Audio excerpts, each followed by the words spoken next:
महाराज जी के साथ south Africa से आए हैं। महाराज जी यहाँ श्रीमद् भागवत जी का श्रवण करने के लिए श्रीधाम में आए हैं। कृपया मार्गदर्शन कीजिए जिससे श्रवण करते करते हमारे अंतःकरण का निर्माण हो। कैसे श्रवण करें महाराज जी भागवत जी? भागवत श्रवण भागवत बन करके ही किया जाता है। भागवत में भक्त, जब हमें श्री कृष्ण से प्यारा और कोई न लगे सृष्टि में, सीधी भागवत की पहचान, भगवान से बढ़कर कोई प्यारा न लगे, उसे भागवत कहते हैं। एकादश स्कंद में भागवत में महाभागवत की पहचान बताई गई है। त्रिभुवन की राज्य लक्ष्मी देने पर भी जो आधे पल के लिए भी प्रभु श्री हरि का विस्मरण नहीं करता, वो महाभागवत है, ऐसा वर्णन किया गया। तो भागवत बन करके ही भागवत का रसास्वादन किया जा सकता है।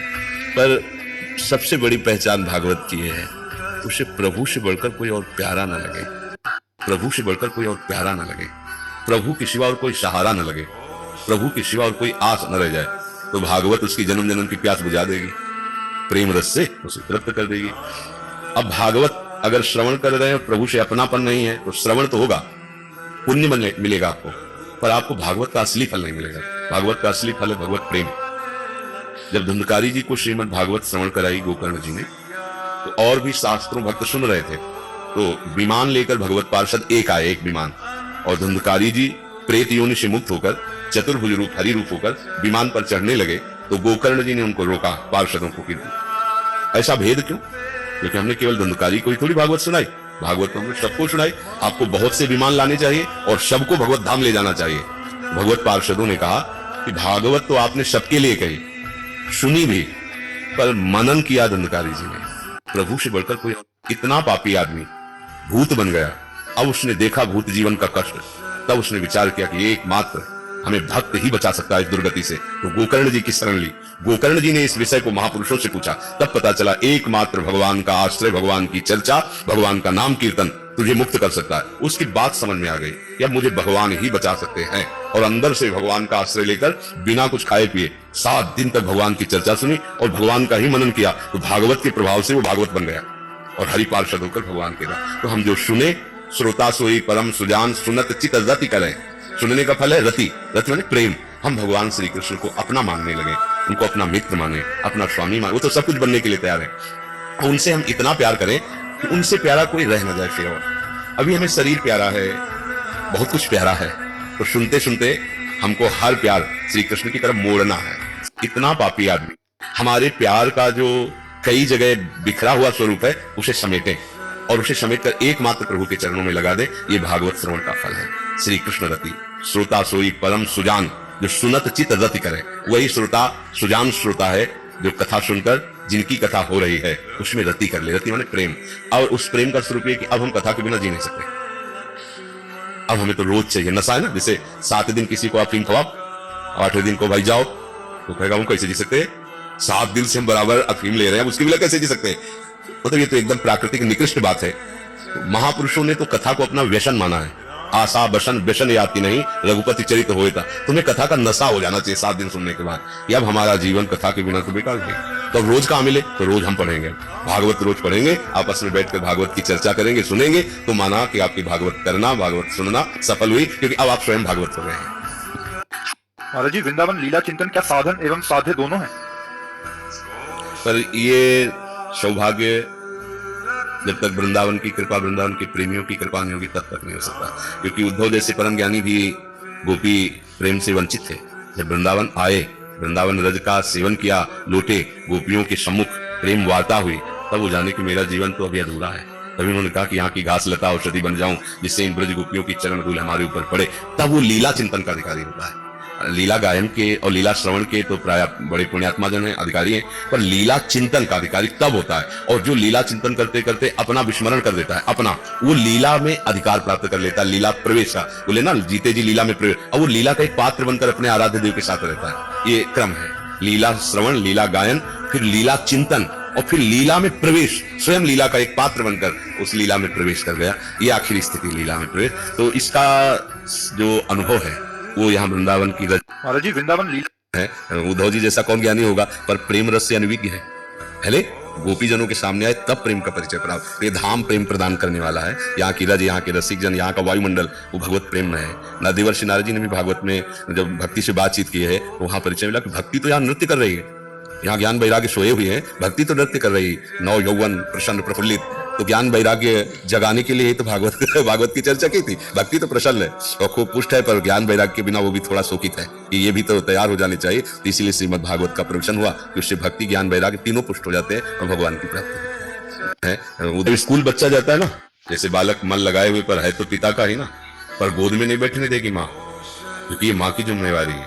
वो हाथ पकड़ कर पहले बाथरूम ले जाएगी, उसे नहलाएगी, धुलाएगी, सजाएगी, ठीक है, बैठ जाए पिता की। ऐसे सदगुरुदेव माँ की तरह अपने शिष्य को दुलार करके भागवतिक साधनों से संपन्न वो प्रियालाल के योग्य हो जाता है। इसलिए गोविंद से भी बढ़कर गुरु को माना जाता है कि गोविंद के हम तो लायक ही नहीं थे, अगर हम गोविंद के लायक बने तो गुरुदेव रूपी माने। भगवान कह रहे कि आओ हमारे पास आ जाओ, मेरी शरण में हो जाओ, मैं तुम्हें समस्त पापों से मुक्त कर दूं। वहां जाना कैसे हो सकता है? तो अब गुरुदेव रूप में आए, एक एक कदम बढ़ाओ, एक एक कदम बढ़ाओ और उनके समीप पहुंचो। उनके समीप पहुंचने के पहले ही उनके योग्य बना देते हैं गुरुदेव की कृपा। इसीलिए तो कभी गुरु ऋण से उऋण नहीं हुआ जा सकता, क्योंकि वो हमें जो दिए वो भगवान ने भी नहीं दिया है। तो हृदय में वो हम जल रहे हैं, परेशान है, लेकिन गुरुदेव ने मुझे तो प्रभु कैसे प्रकट होंगे, प्रभु कैसे मिलेंगे, ये बात हमें सिखा दी, हमें वैसा लायक बना दिया। जैसे बालक मन लगाए। एक बात है, प्रभु से हमारा संबंध, इस पे कभी कोई प्रश्न नहीं। वो है, हम नीच हैं, पापी हैं, दुष्ट हैं, पर प्रभु मेरे हैं, प्रभु मेरे हैं, ये संबंध सुरक्षित रहे।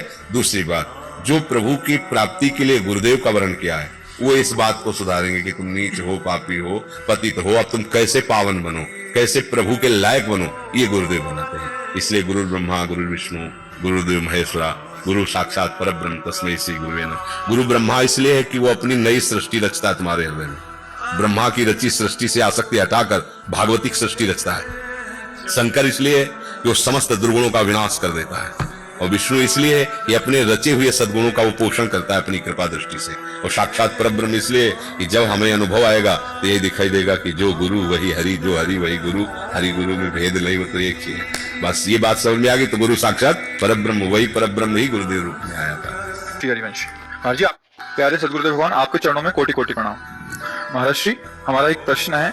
महर्षि, लोक व्यवहार में कंठी तिलक व वर्णाश्रम देखकर लोग प्रणाम करते हैं, जो कि सामने वाला उच्चारण में आशीर्वाद चाहता है। महाराज जी, इस स्थिति में हम क्या करें? हम सामने वाले से क्या बोले? कृपया समाधान। राधे श्याम बोला, इससे बढ़िया उनका मंगल और कहाँ हो सकता है। प्रभु का नाम उनके कान में पड़ेगा तो अपने लोग भगवत दास हैं। राधा और लाल की जय, राधे श्याम, राधे राधे, राधा राधा। खुश रहो, ये तुम्हारे कहने से नहीं होगा। उनके आचरण ठीक होंगे तो खुश रहेंगे, आचरण गंदे होंगे तो तुम्हारे खुश रहने से थोड़ी खुश रहेंगे।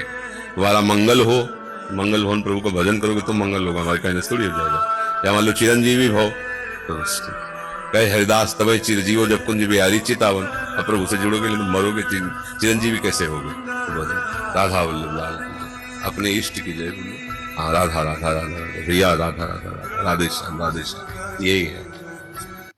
भाई बहन बेटी की तरफ हमारा विश्वास है कि एक बार भगवान का नाम अगर लिया है तो दुर्गति होने में वो नाम, एक नाम बचा लेगा। भगवान के नाम की बड़ी सामर्थ्य है। और फिर भगवान भी जो नाम जपते वो है राधा राधा। ये तो बिना वृंदावन के संबंध के कोई राधा बोल ही नहीं सकता। परिचय नहीं, न जगत में परिचय है, न भगत क्षेत्र में परिचय है, तो केवल वृंदावन का परिचित ही राधे राधे बोल सकता है। राधा राधा ये गूढ़ विषय है, शास्त्रों में वर्णन होती। भगवान का चेला कमजोर नहीं होता। कैसे कमजोर? तुम्हारी इतनी हृदय की महान स्थिति होनी चाहिए, पूरी सृष्टि के हर विकार तुम्हारी दृष्टि से गुजर जाएं और तुम्हारे मन में कोई वासना जागृत न हो, तब तो माना जाएगा कि गुरु के पट्टा हो।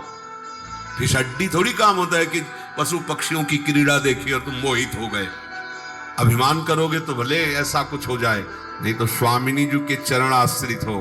विश्व का कोई भी भोग, सौंदर्य, परिस्थिति, व्यक्ति, घटना तुम्हें प्रभावित कर ले तो तुम दास कैसे हो? तुम कैसे दास हो?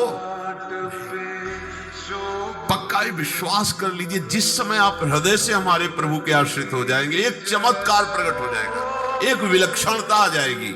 देख लेना, आश्रय में बहुत बड़ा बल है, पर ये मिलता नहीं है बिना, बहुत बड़ा बल है पर ये मिलता नहीं है बिना गुरु कृपा के। कर बोले वो गांजा पी। कल किसी ने दिखाया कि 7.5 शनिचर है इसलिए लोहे का छल्ला पहने तो बोले आपकी क्या राय है इस विषय में, बहुत अपने जनों में हमने कहा भैया ये घोड़े की नाल का लोहे का छल्ला शनिचर से नहीं बचा सकता। बोले नहीं, बड़ी इसकी आन है। हमका बड़ी आन है कृष्ण नाम की, राधा नाम की। और एकदम आवेश आया। हमका विश्व का कोई भी कहीं भी कितना भी बड़ा देवता हो, अगर भगवान नाम जापक है तो उसे ये घोड़े वोड़े की नाल पहनने की जरूरत नहीं है। और हम कहते हैं कि आप जाओ और शनि की आराधना करो और उसका फल मांगो कि प्रेमानंद के बाल को उखाड़ दीजिए। सत्य विषय कह रहे हैं, ये कोई गर्व से नहीं कह रहे, ये हम लाडली के बल से कह रहे हैं। आप इस बात को हृदय में बैठा लीजिए, प्रवचन नहीं, ये हृदय बोल रहा है कि भगवान नाम जापक को किसी की सामर्थ्य नहीं परास्त कर सके। कल किसी देखो परम संत हनुमान जी महाराज विभीषण जी से परिचय क्या दे रहे हैं, ज्ञानी नाम अग्रगण्यम है, कलम बलवताम महावीर है, जय गिर चरण जय हनुमंता, चले सदा पाताल तुरंता, जिम अमोघ रघुपति करबाना, ये ही भात चले हनुमाना। वो मंगल भवन प्रभु उनके अधीन है। और वो परिचय क्या दे रहे, प्रात ले जो नाम हमारा, के दिन का न मिले आहारा, असमय अधम सखा सुन। अपना परिचय दे रहे हैं हनुमान जी महाराज। इनसे बड़ा कोई संत होगा त्रिभुवन में? वो कह रहे असमय अधम सखा सुन, ऐसा मैं नीच हूं। जब प्रभु से मिले तो कह रहे हैं एक में मोह मंद बस, कुटिल हृदय अज्ञान। कौन बोल रहे हैं? ज्ञान नाम अग्रगण्यम महाभागवत। परिचय क्या दे रहे हैं? कह रहे मैं मोह के बस हूं, कुटिल हूं, अज्ञानी हूं। हनुमान जी महाराज कह रहे हैं। सबरी जी को साक्षात भगवान सामने बैठे हैं और वो क्या कह रहे हैं, अधम ते अधम अधम अति नारी, किनमा मैं मतिमंद आधारी। हे प्रभु मैं तो अधम से अधम अधम। ये है संत परिचय। देखो परम